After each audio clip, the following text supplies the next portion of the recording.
The Treasury's auction book showed demand slipping just as the United States crossed $37.47 trillion in national debt, according to Treasury data published in September 2025. Traders watching the bond desk were confronted with an uncomfortable reality to keep government obligations current. Washington had to borrow trillions more each year, layering fresh issuance on top of maturing bonds, a cycle that seemed endless. Unlike households, governments do not retire debt when it matures. They roll it, issuing new securities to pay back the old. The pace of issuance has been accelerating because the gap between tax revenues and spending has widened under recent legislation. On July 3, 2025, Reuters reported that a sweeping tax and spending bill signed by President Donald Trump was forecast to add more than $3 trillion to the deficit over the next decade. Analysts at the Committee for a Responsible Federal Budget warned that the Senate's preferred version could balloon the figure to nearly $5 trillion if temporary provisions were extended. This expansion was not taking place in a vacuum. Treasury had already scheduled record-sized auctions to cover outlays for Social Security, Medicare, defense, and interest payments that themselves now consume more than $1 trillion annually. Each new borrowing operation is less about financing future investment and more about patching immediate obligations. The effect on debt sustainability metrics has been stark. Reuters noted in June 2025 that America's debt-to-GDP ratio already exceeded 100%, and the Congressional Budget Office projects it will climb to 156% by 2055 if current policy persists. That projection assumes moderate growth and interest costs. If rates remain higher for longer, the debt burden climbs more steeply. Markets have begun testing those assumptions. In August 2025, Bloomberg tracked a softening of demand from foreign central banks at long bond auctions, leaving primary dealers to absorb larger shares, a sign of fragility. The higher yields required to entice buyers feed directly back into interest costs, worsening the fiscal loop. China's role in this cycle is complicated. In July 2025, Reuters reported that China's holdings of U.S. Treasuries fell to $756.3 billion, the lowest since 2009. This was not an isolated dip, it reflected a multi-year trend of gradual reduction. Brad Setzer of the Council on Foreign Relations estimated in April 2025 that while official Treasury data showed around $784 billion of direct holdings, the true figure, including custodial accounts, may have been closer to $1.1 trillion. The ambiguity exists because China often purchases through intermediaries in Belgium or the Cayman Islands, obscuring direct exposure. The reduction nonetheless raises questions about whether Beijing is diversifying away from the dollar in response to rising geopolitical risk. U.S. Treasury Secretary Scott Bessent argued in April 2025 via Reuters that China was not weaponizing its holdings, and in some cases was, doing the opposite by recycling trade surpluses through indirect purchases. His statement suggested continuity rather than rupture. Yet the optics of visible selling carry political weight. Each month, the Treasury International Capital Report shows China's share slipping while Japan, the United Kingdom, and other allies take up slack. In June 2025, foreign holdings overall climbed to a record $9.13 trillion, even as China trimmed its allocation. That divergence shows Beijing's pullback has not collapsed demand, but it highlights an emerging vulnerability. The United States relies more heavily on friendly governments and private investors to refinance its debt. The underlying question is why Washington must borrow so much simply to meet obligations. Part of the answer lies in structural deficits. Since 2001, the United States has rarely run a budget surplus. The 2017 tax cuts, pandemic relief programs, and most recently the 2025 fiscal expansion compounded an imbalance where revenues cover barely 80 cents of every federal dollar spent. The U.S. Treasury's fiscal data portal confirms that net interest outlays rose above $1 trillion in fiscal year 2024, surpassing defense spending for the first time in history. Paying existing creditors has itself become one of the largest line items in the federal budget. Borrowing is not inherently destabilizing if growth and inflation reduce debt ratios, but growth has been uneven. The IMF's July 2025 World Economic Outlook projected U.S. growth of about 2.1% for the year, which is slower than 2023, while inflation held near 3%. With 10-year Treasury yields hovering around 4.5%, the math honestly implies real borrowing costs close to or even above growth rates, a classic warning sign in debt sustainability analysis. Economists from the Peterson Institute note that when effective interest rates exceed nominal GDP growth, debt ratios tend to climb inexorably unless primary surpluses are achieved. The United States is running the opposite primary deficits that require fresh borrowing before interest is even considered. China's selling intersects with this arithmetic in ways that extend beyond symbolism. By trimming visible holdings, Beijing reduces its vulnerability to the US. Financial sanctions have become, a real concern after Russian reserves were frozen back in 2022.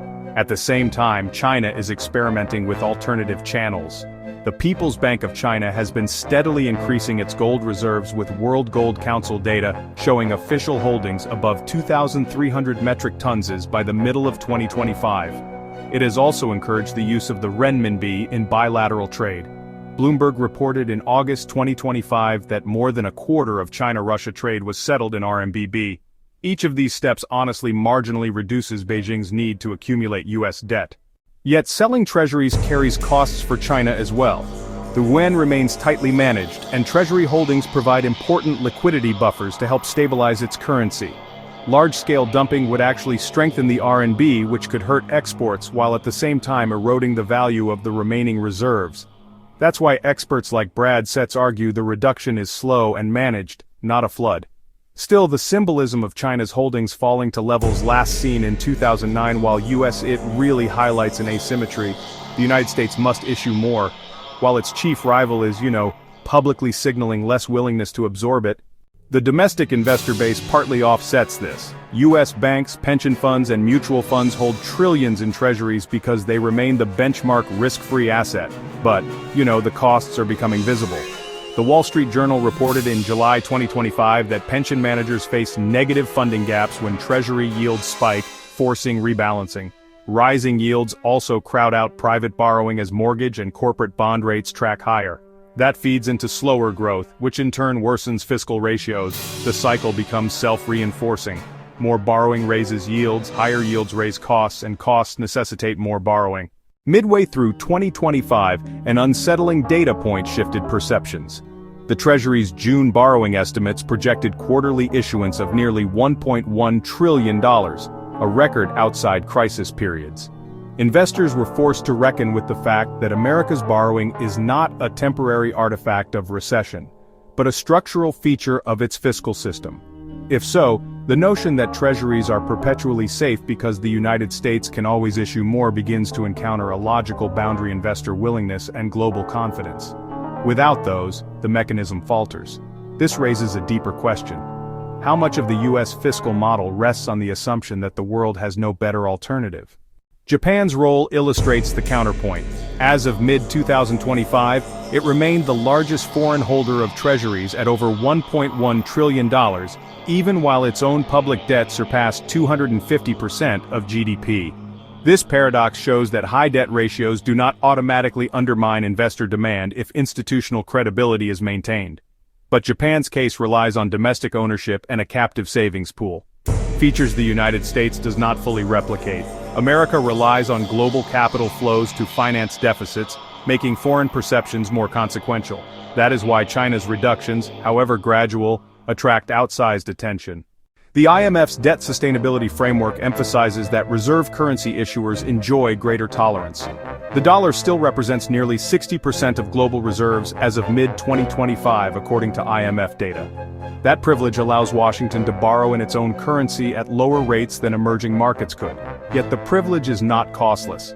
As debt levels mount, questions arise about whether the United States is abusing its status.